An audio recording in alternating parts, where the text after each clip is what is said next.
आप देख रहे हैं अपना बिहार और आपके साथ मैं हूं विवेक और आपसे गुजारिश है कि आप घर में रहें। कोरोना बंदी को बिल्कुल हल्के में मत लीजिए और इस वायरस को हराने का यही एक कारगर तरीका है। चलिए इस वक्त की सबसे बड़ी खबर, बिहार में 3 और मरीज मिले हैं कोरोना पॉजिटिव। सही सुन रहे हैं आप, बिहार में 3 और मरीज कोरोना पॉजिटिव मिले हैं। सासाराम के रहने वाले हैं सभी पॉजिटिव मरीज और आज सासाराम में 6 मरीज मिले हैं पॉजिटिव। तो कुल मरीजों की जो संख्या है सासाराम में अब 7 हो गई है और राज्य में कोरोना मरीजों की संख्या बढ़कर 153। फोन लाइन पर हमारे साथ हमारे सहयोगी रजनीश है। रजनीश, लगातार आंकड़ा बढ़ता जा रहा है, अब एक नया हब बनता जा रहा है सासाराम, जहां से मरीजों की संख्या बढ़ती जा रही है। क्या लिंक है सभी में? देखिए, पिछले 3 दिनों से अगर बात करें तो मुंगेर, नालंदा, पटना 3 जिलों में लगातार आंकड़े बढ़ रहे थे, लेकिन सासाराम जहां पर शुरुआती में 1 मरीज मिला था, उसके बाद फिर से आज नए 6 मरीज मिले हैं। आंकड़ा बढ़कर सासाराम में कुल 7 हो गया है। यानी अब चिंता की बात है कि जो शाहबाद का क्षेत्र है उधर भी अब कहीं ना कहीं जो नए मरीज हैं उनमें इजाफा हो रहा है। तो राज्य में आंकड़ा पूरे मरीज की बात करें तो 153 तक पहुंच गया है। स्क्रीनिंग जैसे जैसे बढ़ रहा है, बता दें विवेक आपको कि स्क्रीनिंग लगातार की जा रही है। जो डोर टू डोर स्क्रीनिंग है स्वास्थ्य की ओर, इसके साथ साथ सर्वे भी किया जा रहा है। तो जो बचे हुए मरीज थे वो जागरूक होते हुए दिख रहे हैं। अगर किन्हीं में सर्दी, खांसी या बुखार है तो वो खुद भी बता रहे हैं कि मेरा सैंपल लिया जाए। तो ऐसी स्थिति में जो मरीज है उनको चिन्हित करने में सरकार को आसानी हो रही है और सैंपल लेने की जो क्षमता है और जांच करने की क्षमता है उसमें काफी वृद्धि हुई है। आज राज्य में बात करें तो तकरीबन 1350 सैंपल, जो पहली बार ऐसा हुआ है कि 1350 सैंपल लगभग आज जांच के लिए जमा किया गया है, जिसमें तकरीबन अभी तक 600 सैंपल की जांच हो चुकी है। बाकी 700 सैंपल जो है अभी जांच में लगा हुआ है। RMRI, IGIMS, SKMCH, DMCH और पटना PMCH तमाम जो जांच केंद्र है, अभी फिलहाल एम्स में जांच बंद है क्योंकि किट खत्म है, लेकिन 5 जांच केंद्रों से लगातार जांच रिपोर्ट आ रही है। चिंता की बात है कि आंकड़े हैं उसमें अब कहीं ना कहीं स्थिरता नहीं आ रही है, आंकड़े में इजाफा आ रहा है। जरूरत है अब लोगों को संयम बरतने की। विवेक, चलिए बहुत बहुत शुक्रिया इन तमाम जानकारियों के लिए रजनीश। और चलिए नक्शे के नजर से देखते हैं बिहार में कोरोना के जिलावार आंकड़े क्या कहते हैं। ये नक्शा आपके सामने है अब, और लखीसराय में 1 मरीज, जबकि पटना में 16 ये आंकड़ा पहुंचता है। सिवान में 29 मरीज हैं कोरोना पॉजिटिव, मुंगेर में ये आंकड़ा 21 का है, सारण में 1, बेगूसराय में 9, नालंदा में 31, शिवहर में 1, गोपालगंज में 3, गया में 5, नवादा में 3, भागलपुर में 5 और बक्सर में 8। इसी तरह से वैशाली, भोजपुर में 1-1 मरीज और सासाराम में 7 और बांका में 1 मरीज संक्रमित मिला है। तो ये डेटा है। कुल 153 मरीज अभी तक कोरोना पॉजिटिव मिल चुके हैं और स्क्रीनिंग काफी तेजी से हो रही है। जो रजनीश अभी बता पा रहे थे, स्क्रीनिंग डोर टू डोर हो रही है, तो ऐसे में लोग भी जागरूक हैं और वो चाह रहे हैं कि उनकी टेस्टिंग जल्द से जल्द हो। तो अब तक 153 मरीज पॉजिटिव मिल चुके हैं, लेकिन लोग हैं कि मानते नहीं। घर से निकलना खतरे से खाली नहीं, बावजूद इसके बिहार के कई शहरों में सोशल डिस्टेंसिंग की धज्जियां उड़ाई जा रही हैं।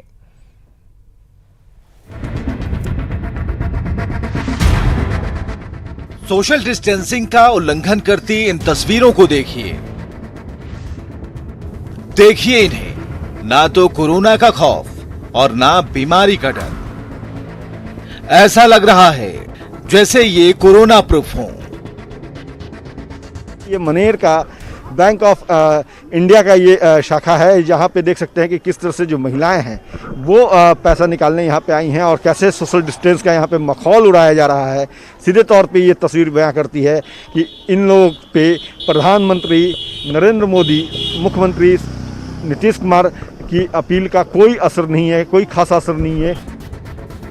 पैसे निकालने के लिए पटना के बैंक में सोशल डिस्टेंसिंग की धज्जियां उड़ाई गईं और गया के DRDA कार्यालय में अनाज लेने के लिए DRDA कार्यालय के बाहर एक साथ सैकड़ों लोग पहुंच गए। सोशल डिस्टेंसिंग तो बहुत दूर की बात है, यहाँ तो धक्का मुक्की तक की नौबत आ गई।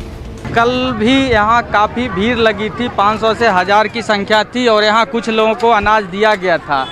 आज अभी अनाज बंटना शुरू भी नहीं हुआ है और सुबह से ही लोग जो हैं यहाँ भीड़ लगनी शुरू हो गई है। आप देख सकते हैं कि महिलाओं की और पुरुषों की अलग अलग लंबी कतारें हैं। सोशल डिस्टेंसिंग की धज्जियाँ उड़ रही हैं। पुलिस के कुछ जवान यहाँ हैं जो समझाने की कोशिश कर रहे हैं, लेकिन जो भी यहाँ लोग आए हैं उनकी मांग है कि वो उनके घरों में अनाज की दिक्कत है, इसलिए वो मजबूरी में यहाँ आए हैं।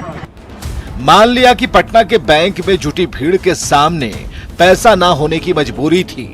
गया में डीआरडीए ऑफिस के बाहर आए लोगों के घर में राशन नहीं था, लेकिन पटना के मीठापुर सब्जी मंडी में आए इन लोगों को क्या मजबूरी है? आप जो तस्वीरें देख रहे हैं वो पटना के मीठापुर सब्जी मंडी की हैं, वो भी सुबह के 10 बजे की। देख लीजिए, दूर दूर तक सोशल डिस्टेंसिंग कहीं नहीं दिखेगी। काश कि ये लोग कोरोना के खतरों को ठीक से समझ पाते, ये समझ पाते कि इनकी इस एक गलती से इनके घर वालों की जिंदगी संकट में पड़ जाएगी, साथ ही आसपास के लोग भी मुसीबत में फंस सकते हैं। न्यूज 18 के लिए पटना से अमित सिंह, रजनीश कुमार और गया से अरुण चौरसिया के साथ ब्यूरो रिपोर्ट। तो पटना में सोशल डिस्टेंसिंग की धज्जियां कैसे उड़ रही हैं, उसकी एक और तस्वीर हम आपको दिखाने जा रहे हैं। प्रशासन ने गंगा नदी में नावों के परिचालन पर रोक लगा दी है, लेकिन इसके बाद भी बड़ी संख्या में नावों का परिचालन हो रहा है।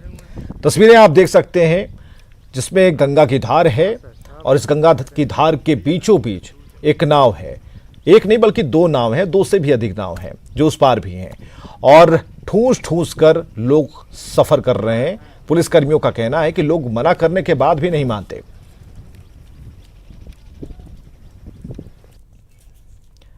कोरोना बंदी के बीच सोशल डिस्टेंसिंग को मेंटेन करने के लिए नावों के परिचालन पर पूर्णतः प्रतिबंध लगा दिया गया है पटना जिला प्रशासन के आदेश के बाद। लेकिन देखिए, इस आदेश की किस कदर धज्जियां उड़ाई जा रही हैं। ये दीघा इलाका है और बगल में जेपी सेतु है। जेपी सेतु के बगल में देखिए नाव पर किस तरीके से लोग इस पार से उस पार दियारा इलाके में जा रहे हैं। सोशल डिस्टेंसिंग का क्या मतलब है, इसे देखकर आप आसानी से समझ सकते हैं। बिल्कुल एक दूसरे से सटे हुए लोग बैठे हुए हैं यहाँ पर, और यहाँ से दीघा इलाका बहुत नज़दीक है, दीघा थाना भी बहुत दूर नहीं है। और पुलिस को पूर्णतः जिम्मेवारी दी गई थी कि इस तरीके से जो नावों का परिचालन हो रहा है उसको लेकर वो अपने तरफ से कार्रवाई करे। लेकिन देखिए, खुलेआम धज्जियां उड़ाई जा रही है प्रशासन के इस आदेश की, और लोग आसानी से इस पार से उस पार जा रहे हैं। नावों का परिचालन भी हो रहा है। हम लोग सर मना कर रहे हैं, वो लोग करे कोई साधन नहीं है। हम वरीय पुलिस पदाधिकारी को बोल चुके हैं सर ऐसे बात है, वो लोग नहीं रुक रहा है। बहरहाल इस पूरे मामले को न्यूज 18 दिखा रहा है और मकसद यही है कि इस तरीके से सोशल डिस्टेंसिंग का वायलेशन न हो। कैमरा पर्सन आशीष के साथ संजय कुमार, न्यूज 18 पटना। तो कोरोना बंदी का उल्लंघन सिर्फ आम लोग ही नहीं, खास भी कर रहे हैं। कोरोना बंदी के बावजूद जीतन राम मांझी गया से पटना आए और फिर 24 घंटे के भीतर लौट गए। सवाल है कि क्या नेताओं के लिए कोई अलग से नियम है? जब काम करने का कुछ छूट मिली है, उस छूट का लाभ लेते हुए हम लोगों ने ऐसा किया है। कोरोना बंदी में पटना की सड़क पर निकला ये काफिला बिहार के पूर्व मुख्यमंत्री जीतन राम मांझी का है। आगे पुलिस स्क्वाड टीम, पीछे पुलिस की एक और जिप्सी, बीच में चमचमाती फॉर्च्यूनर कार और ड्राइवर की बगल वाली सीट पर बैठे जीतन राम मांझी। दीदी वापस जा रहे हैं, फिर से जा रहे हैं, पटना से देखिए गया जा रहे हैं जीतन राम। तो देखिए जीतन राम मांझी को फिर से पटना से अपने कारकेट के साथ वापस महाकाल लौट रहे हैं। कोरोना बंदी के बावजूद जीतन राम मांझी का काफिला वापस पटना से गया के महकार गांव की ओर चल पड़ा, जहां से वो बुधवार को 1 बजे पटना पहुंचे थे। कल ही विधानसभा के पुस्तकालय समिति की बैठक में हिस्सा लिया और आज 1:30 बजे वापस चल दिए। सवाल है कि क्या ये कोरोना बंदी का उल्लंघन नहीं है? समझते हैं जब 20 तारीख से जब काम करने का कुछ छूट मिली है, उस छूट का लाभ लेते हुए हम लोगों ने ऐसा किया है। 19 तारीख को क्यों नहीं गए थे हम, 18 तारीख को क्यों नहीं आए, या 22 मार्च से क्यों नहीं आए?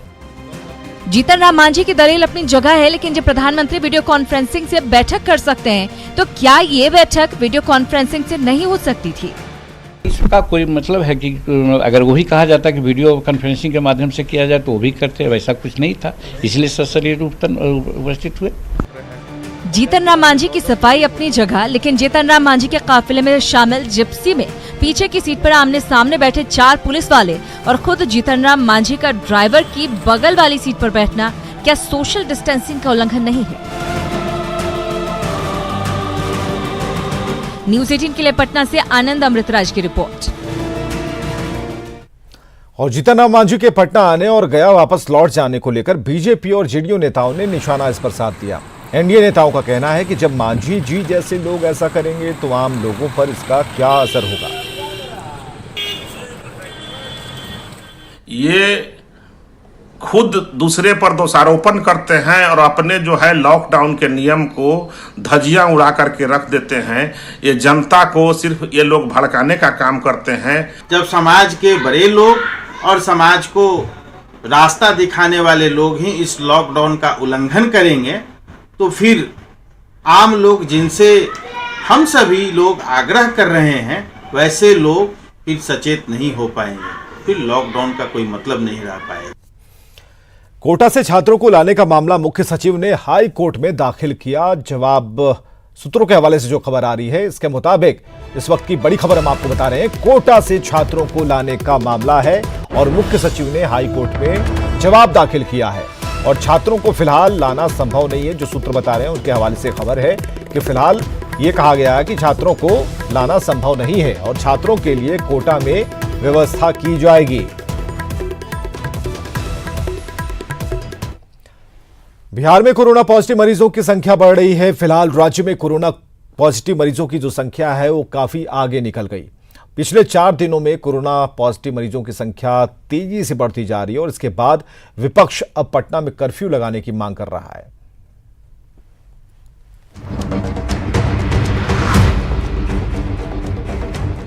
बिहार में कोरोना का संक्रमण तेजी से फैलने लगा है। पिछले 4 दिनों में 57 नए मामले सामने आ गए हैं। बड़ी बात है कि 22 अप्रैल को सामने आए 17 कोरोना पॉजिटिव मरीजों में 8 मरीज सिर्फ पटना के हैं, जिसके बाद विपक्ष खासकर आरजेडी नेता पटना में कर्फ्यू लगाने की मांग कर रहे हैं। विपक्ष ने सरकार पर स्क्रीनिंग के नाम पर खाना पूर्ति करने और टेस्ट में घटिया किट के इस्तेमाल का आरोप लगाया है। न जांच किट है, न किसी तरह का कोई जांच होता है। अगर जांच इसी तरह सरकार अगर लापरवाह रही तो बिहार कोरोना का राजा हो जाएगा और यहाँ हर आदमी, चाहे हम हो आप हो, इसके शिकार बनेंगे। इसलिए माननीय मुख्यमंत्री से मैं कहूंगा कि लॉकडाउन का पालन कराइए और पटना में कर्फ्यू लागू कीजिए बिहार में। विपक्ष के आरोपों पर सत्ताधारी जनता दल यूनाइटेड के प्रवक्ता राजीव रंजन का कहना है कि जो भी जरूरी कदम है वो सरकार उठा रही है, लोग बस कोरोना बंदी का ठीक से पालन करें। हालात आज भी नियंत्रण के बाहर नहीं है, लेकिन जिन नए इलाकों में नए मामले सामने आए हैं उससे एक बात बिल्कुल साफ है कि लॉकडाउन का 100% अक्षरशः पालन और सोशल डिस्टेंसिंग के साथ लोग घरों में रहें, इसके सिवाय इसका कोई वैज्ञानिक समाधान नहीं है। बिहार में हाल के दिनों में कोरोना पॉजिटिव मरीजों की संख्या का बढ़ना चिंताजनक है, लेकिन विपक्ष का सिर्फ विरोध के नाम पर विरोध करना सही नहीं है, वो भी ऐसे समय में जब कोरोना को हराने के लिए एकजुटता जरूरी है। न्यूज़ 18 के लिए पटना से रवि एस नारायण की रिपोर्ट। बिहार पुलिस महकमे ने आज 2 बड़ी कार्रवाई की है, एक नवादा में और एक अररिया में। पुलिस मुख्यालय के आदेश पर बीजेपी एमएलए अनिल सिंह के निरीक्षकों को तत्काल प्रभाव से निलंबित कर दिया गया। अररिया पुलिस ने उस कृषि पदाधिकारी मनोज कुमार के खिलाफ अररिया थाने में ऑन ड्यूटी होमगार्ड के जवान के साथ मिसबिहेव करने के मामले को लेकर एफआईआर दर्ज करवा दिया है। देखिए, कानून के हिसाब से राज्य से बाहर कोई भी हमारा आदमी अंगरक्षक हथियार लेकर के नहीं जा सकता सरकारी ड्यूटी में। उसको उसके लिए परमिशन लेने की आवश्यकता है। तो बिना परमिशन के लेकर के जाएंगे तो अनुशासनात्मक कार्रवाई होगी। वो कार्रवाई हुई है। कृषि पदाधिकारी के खिलाफ भी अररिया थाने में एफआईआर किया गया है। पहले भी कहा, बार बार कहता रहा हूं, हमारे सरकार के मुखिया भी बोलते रहते हैं, कानून सबके लिए बराबर है। जो कानून तोड़ेगा उसके खिलाफ कार्रवाई होगी। उधर सूचना और जनसंपर्क विभाग के सचिव अनुपम कुमार ने वीडियो कॉन्फ्रेंसिंग के जरिए मीडिया को कोरोना संक्रमण से बचाव को लेकर किए जा रहे कार्यों की जानकारी दी। अनुपम कुमार ने बताया कि डोर टू डोर स्क्रीनिंग का दायरा बढ़ाने का मुख्यमंत्री ने निर्देश दिया है। वहीं बिहार से बाहर रहने वाले छात्रों के लिए विशेष पहल की गई है। छात्रों की समस्या के समाधान के लिए आपदा प्रबंधन विभाग ने एक टोल फ्री हेल्पलाइन नंबर जारी किया है। आज जो समीक्षा की गई है उसमें मुख्य रूप से जो 1-2 बातें कही गई हैं उसमें यह है कि जो डोर टू डोर स्क्रीनिंग हो रही है उसका दायरा बढ़ाने के लिए निर्देशित किया गया है माननीय मुख्यमंत्री द्वारा। और जो नॉर्मल ट्रीटमेंट है, जो अलग ओपीडी चल रहा है कोरोना के अतिरिक्त, उसकी भी व्यवस्था को और सुदृढ़ करने के लिए निर्देशित किया गया है। कोरोना बंदी की वजह से रोजी रोजगार के साधन पूरी तरह से ठप हैं और लोग परेशान हैं। लेकिन सीतामढ़ी के रीगा चीनी मिल से जुड़े करीब 50,000 से ज्यादा किसानों की स्थिति तो और भी ज्यादा खराब है।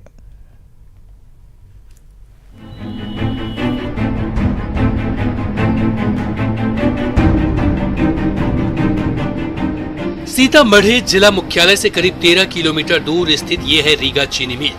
इस चीनी मिल के जरिए कभी शिवहर, सीतामढ़ी और मुजफ्फरपुर के गन्ना किसानों के घर का चूल्हा जलता था, लेकिन आज इसी चीनी मिल की वजह से करीब 50,000 किसान परेशान हैं। वजह है चीनी मिल पर किसानों का 100 करोड़ रुपए का बकाया। जहाँ तहाँ जैसे बेरोजगारी बढ़ गया हुआ है, गन्ना उन्ना सब चला गया है। अभी तक ले मिल का पैसा जैसे पिछले साल को बड़ा ही बाकी है, इस साल की तो दूर की बात है। कोरोना बंदी की वजह से किसानों की परेशानी और ज्यादा बढ़ गई है। रोजी रोजगार के साधन बंद है। अब गन्ना किसान करें तो करें क्या? नहीं, पैसा नहीं मिला है। तो कैसे हो रहा है गुजर बसर? गुजर है वैसे रिक्शा से चला के अपन काम चला रहे हैं। परेशान किसानों की दिक्कत पर जब रीगा चीनी मिल के महाप्रबंधक से सवाल हुआ तो वो गोलमोल जवाब दिए और लगे अपनी परेशानियों को गिनाने, सरकार से मदद की गुहार लगाने। हमारा प्रबंधन श्री ओपी धानुका जी ने अपनी निजी संपत्ति, कलकत्ता का घर, दिल्ली का घर, सब चीजें बेच के भी इस फैक्ट्री को चलाए रखे हैं। हमें किसी भी प्रकार की अभी तक सरकार से आर्थिक और वित्तीय सहायता प्राप्त नहीं हुई है। अब मिल मालिक चाहे जो दलील दे, लेकिन सच्चाई ये है कि मिल प्रबंधन की मदद के लिए सरकार ने 2016 में 34 करोड़ का लोन भी दिलवाया था, लेकिन मिल प्रबंधन वो लोन भी ना चुका पाया, जिसके बाद पिछले नवंबर महीने में उस लोन को एनपीए में डाल दिया गया। अब चीनी मिल के घाटे में जाने के पीछे चाहे जो वजह हो, लेकिन भुगतान न होने से गन्ना किसान परेशान है और कोरोना बंदी ने इस परेशानी को और बढ़ा दिया है। न्यूज 18 के लिए सीतामढ़ी से राकेश रंजन की रिपोर्ट। और कोरोना के कहर के बीच मौसम भी सितम ढा रहा है। सीमांचल में आज मौसम ने करवट बदली, कई इलाकों में ओला गिरे और अररिया के नरपचगंज में ओला से गेहूं, मक्का, आम की फसल बर्बाद हो गई। ओला गिरने से किसान परेशान हैं।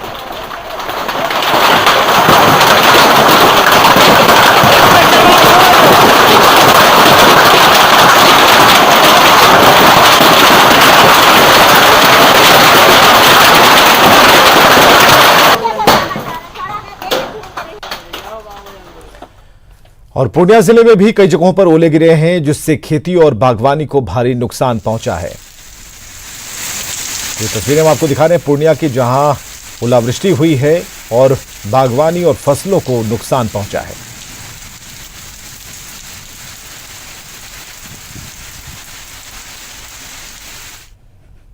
खबरें जारी हैं, आगे देखिए जोहार झारखंड।